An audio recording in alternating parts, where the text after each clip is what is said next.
Welcome to the king of dimensions, जहां हर कहानी एक नए डायमेंशन का दरवाजा खोलती है। फैंटेसी, रोमांस, एक्शन या हॉरर, हर एपिसोड में मिलेगा आपको एक नई दुनिया का अनुभव। ओपन बुक कहानियां जो दिल को छू जाएं और दिमाग में बस जाएं। अगर आपको कहानियों से प्यार है तो आप बिल्कुल सही जगह पर हैं।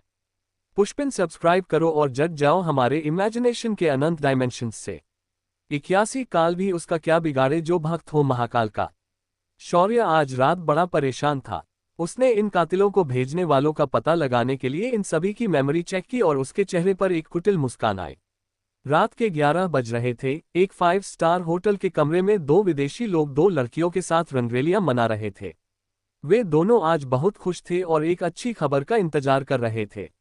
उन्होंने फॉर्मूला हासिल करने के लिए गीतांजलि मेडिसिन्स के सीनियर मैनेजमेंट के लोगों को डराया तो वे सब लोग एक होटल पर अपने परिवार वालों के साथ रुके थे। इस बात का फायदा उठाने के लिए इन दोनों ने अंडरवर्ल्ड के किलर्स को सुपारी दी थी। इसी वजह से वे निश्चिंत थे क्योंकि उनके सारे किलर्स बहुत खतरनाक थे। रात के 11:30 बजे लेकिन उन किलर्स की तरफ से कोई जवाब नहीं मिला। तो दोनों अब धीरे धीरे टेंशन में आने लगे।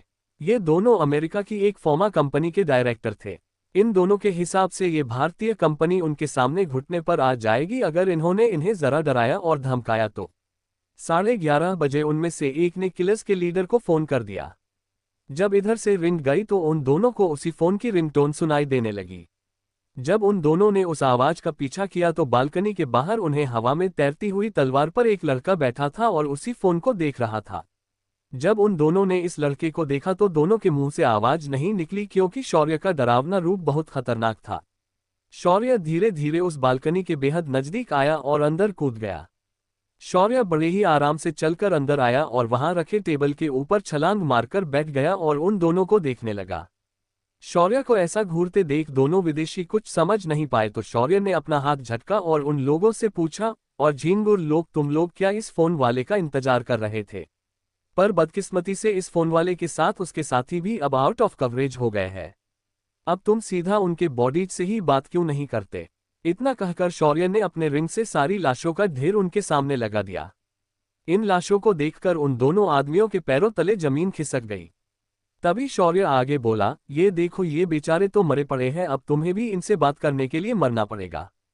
तभी एक गोरा डरते हुए बोला, प्लीज वेट, हम लोग सिर्फ उन लोगों को डराना चाहते थे, हमारा कोई इरादा नुकसान पहुंचाने का नहीं था। तभी शौर्य एक कातिल मुस्कान के साथ बोला, ओह अच्छा, तो ऐसी बात है। पर मुझे एक बात समझ में नहीं आई कि कंपनी मेरी प्रोडक्ट मेरा बेचूंगा, मैं उसे बनाया भी मैंने ही है, तो तुम लोग क्यों हमें परेशान करने आ गए? तभी उन दोनों में से एक आदमी बोला, दरअसल हमें ऐसे ऑर्डर्स मिले थे कि हम तुम्हारा फॉर्मूला लेकर आए ताकि हमारी कंपनी भी ऐसी दवा बना सके। ओह तो ये बात है, पर क्या मेरे किसी एम्प्लॉय ने तुम्हें फॉर्मूला बता दिया है? शौर्य ने हंसते हुए पूछा। तो एक आदमी बोला, नहीं, वे लोग बहुत ईमानदार हैं, उनमें से एक ने भी फॉर्मूला नहीं बताया। ये बात सुनकर शौर्य खिलखिलाकर हंसा और बोला, वो लोग ईमानदार नहीं है बेवकूफों, मैंने उन्हें कभी फॉर्मूला बताया ही नहीं है।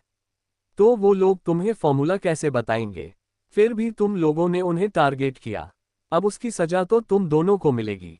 इतना कहकर शौर्य अपनी जगह से उठ गया और उनके पास आकर उन दोनों के एक हाथ और एक पैर काट दिए और उसे नष्ट कर दिया ताकि वे इसे दोबारा जोड़ न सके। ये सारा वाकया कमरे में मौजूद दो लड़कियों ने देख लिया था, और जब ये दोनों गोरे चिल्लाने लगे तो वो दोनों भी डर के मारे कांपने लगी थी।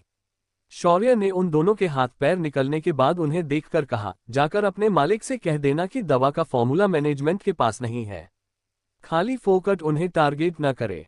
इतना कहकर शौर्य उस कमरे के बालकनी में आया और आराम तलवार पर चढ़ गया जो हवा में तैर रही थी। वैसे तो दुश्मन को जिंदा छोड़ने की आदत शौर्य को नहीं थी, लेकिन उसने इन्हें इसीलिए जिंदा छोड़ा था ताकि ये दोनों जाकर बाकी कंपनियों के दल्लों को आगाह कर सके कि गीतांजलि मेडिसिन्स के एम्प्लॉय के पास कुछ नहीं है, जो है उसके मालिक के पास है। इनका काम निपटाकर शौर्य होटल वापस आया और परिस्थिति का जायजा लिया। इसके बाद वह अपने घर चला गया। उसने पूरे देश में तबाही मचाई थी लेकिन कोई उससे नहीं जानता था, पर उसके दवा की वजह से सिर्फ एक दिन में वह इंटरनेट सेलिब्रिटी बन चुका था। शौर्य की तस्वीरें पूरे सोशल मीडिया पर वायरल हो चुकी थी। दूसरे दिन सुबह तक सारी विदेशी और देसी कंपनियों ने अपना टारगेट बदल दिया था, क्योंकि उन्हें पता चला था कि फॉर्मूला सिर्फ शौर्य के पास है। उन दो गोरे लोगों ने भी शौर्य के हवा में उड़ने की बात बाकी किसी को नहीं बताई थी, क्योंकि उन्हें इस बात का मौका नहीं मिला था। शौर्य के जाने के बाद पुलिस ने वहां पर आकर उन्हें गिरफ्तार किया था। उनके कमरे में 100 से भी ज्यादा लाशें मिली थी। उन्होंने लाख बार पुलिस को बताया कि ये शौर्य ने किया है, पर किसी ने इस पर यकीन नहीं किया क्योंकि उन्हें अरेस्ट करने आया आदमी विराज था।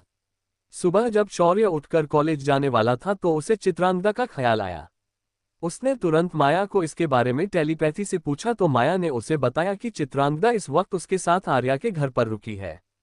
उसके बाद शौर्य अपने कॉलेज के लिए सिया के साथ निकल गया।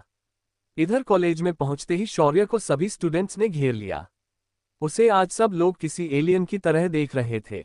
इसकी वजह थी उसने बनाए हुए दवा। कॉलेज के मेडिकल डिपार्टमेंट के लोग भी शौर्य के पास पहुंच गए थे और हर कोई शौर्य से अलग अलग सवाल कर रहा था। बेचारा शौर्य इस बात पर सिर्फ उन लोगों के जवाब दे सकता था। उसके बाद शौर्य का कॉलेज द्वारा सत्कार किया गया। शौर्य की काबिलियत पर कुछ सीनियर प्रोफेसर्स जो उसे जानते तक नहीं थे लंबे चौड़े भाषण दे दिए। आज हर कोई शौर्य की तारीफ के पुल बांध रहा था, पर शौर्य ने इन बातों को नजरअंदाज किया। शौर्य इसके बाद अपने घर वापस आया। शोरूम का काम अब कशिश नहीं देख पा रही थी तो शौर्य को अब एक और मैनेजर ढूंढना चाहता था, तो उसने कुछ सोचा और अपने चाचा राकेश को बोलकर एक तजुर्बेदार मैनेजर को अपनी शोरूम पे भेज दिया। अब शौर्य ने शांति से एक गहरी सांस ली और बड़बड़ाया, भाई अगर मैं सिर्फ एक काम करूं तो ही अच्छा है। इतने सारे झमेले होंगे तो किसे देखूं और किसे न देखूं समझ में नहीं आता है। शौर्य ये बात सोच ही रहा था कि उसे फिर से कशिश का फोन आ जाता है। उसने फोन पर बताया कि आज कंपनी में शौर्य से मिलने के लिए कई लोग आए हैं। उसमें एस्कॉर्ट फॉर्मा के मालिक भी है, साथ ही जतिन सिंघानिया जो कि भारत की सबसे बड़ी फॉर्मा कंपनी फीनिक्स फॉर्मा के मालिक है, वे भी शौर्य से मिलने पहुंच गए हैं। शांति से पड़ा हुआ शौर्य अपनी जगह से उठा और अपनी बुगाती लेकर ऑफिस की ओर जाने लगा। उसकी गाड़ी बाहर निकलते ही उसे 5 एक जैसी दिखने वाली ऑडी कार्स ने आगे और पीछे से घेर लिया। जब शौर्य ने ये देखा तो उसने अपना शीशा नीचे किया तो बगल वाली गाड़ी के अंदर से एक विदेशी कोरियन जैसी दिखने वाली औरत जिसने मोटा चश्मा पहना हुआ था, वह शौर्य को हाथ हिलाकर इशारा कर रही थी। उसके चेहरे पर एक स्माइल थी जो कि बिल्कुल नकली थी। शौर्य ने अपनी गाड़ी रोक दी। गाड़ी रुकते ही बाकी गाड़ियों से ढेर सारे हटे कट्टे बॉडीगार्ड्स बाहर निकले। उन्होंने एक जैसी यूनिफॉर्म पहनी थी और वे सब विदेशी थे। उनमें से कुछ अफ्रीकन मूल के थे तो कुछ गोरे थे। वह औरत भी अपनी गाड़ी से नीचे उतरी। उसने एक बिजनेस सूट पहना था। उसे देखकर लग रहा था जैसे किसी सूखी लकड़ी पर कपड़े टांग दिए हो। शौर्य भी अपनी गाड़ी से उतरा और बोला, क्या बात है, मैं इतना फेमस हो गया कि चाइनीज लड़कियां भी मेरे पीछे पड़ गई। मैं हूं ही इतना हैंडसम। शौर्य की ऐसी बात सुनकर उस लड़की को बहुत गुस्सा आया और वह बोली, मैं कोई चाइनीज नहीं हूं, मैं कोरियन हूं। जब शौर्य ने देखा कि ये लड़की बहुत चिड़चिड़ी है तो उसने आगे कहा, मुझे पता नहीं था तुम नॉर्थ कोरिया वाले इतने अमीर हो कि 5-5 ऑडी लेकर रास्ते पर घूमते हो। उस लड़की का मानो गुस्से से सिर फटने वाला था। वो फिर अपने दांत पीसते हुए बोली, मैं साउथ कोरिया से हूं। ओह तो ये बात है। वैसे मेरी सगाई हो चुकी है। अगर कुछ महीनों पहले आती तो मैं तुम्हारे बारे में सोच लेता। एम सॉरी, आप जा सकती है। शौर्य इतना कहकर अपनी गाड़ी का दरवाजा खोलकर अंदर बैठने लगा। तभी वह लड़की बोली, ए मिस्टर, तुम्हें नजर नहीं आ रहा यहाँ मेरे इतने सारे आदमी खड़े हैं और तुम्हें लगता है कि मैं तुम्हें जाने दूंगी? मैं ऐसा हरगिज नहीं होने दूंगी। शौर्य तुरंत रुक गया और बोला, देखो मैडम, आप कौन हैं मैं नहीं जानता। आप मेरे देश में आकर मुझे ऐसे रोक कर मुझे धमकी दे रही है। क्या आपको लगता है कि आप मुझे रोक सकते हैं? ये बात सुनकर वह लड़की खिलखिलाकर हंस पड़ी और बोली, मेरा नाम पाक यून जून है। मैं कोरिया के पाक कॉरपोरेशन की तरफ से यहाँ आई हूँ। रही बात तुम्हें रोकने की तो ये समझ लो कि अगर मैंने ठान लिया तो मेरे बॉडीगार्ड्स तुम्हारी लाश भी किसी को मिलने नहीं देंगे। उसकी बात सुनकर शौर्य नकली ओवर एक्टिंग करते हुए चिल्लाकर बोला, हे माताजी, मैं तो बहुत डर गया, अब मेरा क्या होगा? अब ये पोकी मुझे मार देगी। जब शौर्य की ऐसी हरकत जून ने देखी तो वह और हैरान हो गई। उसे अच्छे पता चल गया कि शौर्य बिल्कुल भी डरा नहीं था और उसने उसे पोकी बोला था। ये सुनकर उसका पारा हाई हो गया और वह अपने पैर पटकते हुए बोली, कलूटे इंडियन, तेरी हिम्मत कैसे हुई मुझे पोकी बोलने की? मैं तुम्हारा मुंह तोड़ दूंगी। जब शौर्य ने ये सुना तो वह चिढ़ाने वाले हंसी के साथ बोला, अभी तो तुमने बताया कि तुम्हारा नाम पोर्क उलझूल ऐसा कुछ है, तो अब क्यों ऐसे नाच रही हो? मेरा नाम उलझूल नहीं जून है। पाक मेरा सरनेम है, पोर्क नहीं। जून ने चिढ़कर शौर्य का जवाब दिया। ये सुनकर शौर्य ने अपना हाथ झटकाया और बोला, हाँ हाँ ठीक है। वैसे नाम में क्या रखा है?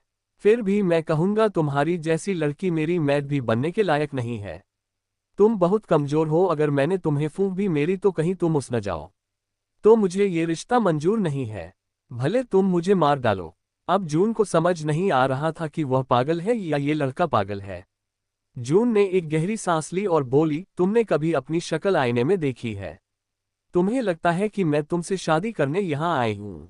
शौर्य ने ये सुना तो पूरे कॉन्फिडेंस के साथ अपना सिर हिलाते हुए बोला, हाँ बिल्कुल नहीं, तो ऐसा कौन किसी को रास्ते पे अपने आदमियों के साथ आकर गाड़ी रुकवाता है? हमारे देश में ऐसा तभी होता है जब किसी को शादी से भगाया जाता है। ये बात सुनकर जून का मुंह टमाटर जैसा लाल हो गया और वह बोली, नहीं ऐसा बिल्कुल नहीं है, मैं तो यहाँ तुमसे फॉर्मूला लेने आई थी। जब जून ये बात बोल रही थी तो वह पूरी तरह नर्वस हो चुकी थी। उसका कुछ देर पहले का एटीट्यूड पूरी तरह से बदल गया था। तभी शौर्य बोला, ओह अच्छा, तो तुम फॉर्मूला मांगने आए हो, लेकिन वो तो तुम मुझसे नहीं ले सकती।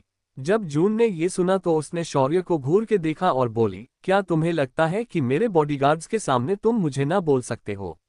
शौर्य उन बॉडीगार्ड्स को देखा और अपमानजनक लहजे में बोला, ये बैंडबाजा वाले मुझे रोकेंगे? आरी ओ मैडम, इन छुनछुदरों के दम पर तू मुझे धमका रही है? कभी अपना वजन किया है तुमने? ये सारे पाउडर पहलवान है, ये मेरा कुछ नहीं बिगाड़ सकते, तो अपनी ये छिपकली जैसी शक्ल लेकर यहाँ से चली जाओ, वरना तुम्हारा पार्क कॉरपोरेशन मेमोरियल पार्क बन जाएगा। इतना कहकर शौर्य मुड़ा और दरवाजा खोलने लगा। तभी एक बॉडीगार्ड ने उसके हाथ को पकड़ लिया। ये देखकर शौर्य के मुंह पर एक टेढ़ी मुस्कान आ गई और उसने अपने उसी पकड़े हुए हाथ की कलाई को उलट दिशा में घुमाया और उस गर्द के हाथ को पकड़ लिया।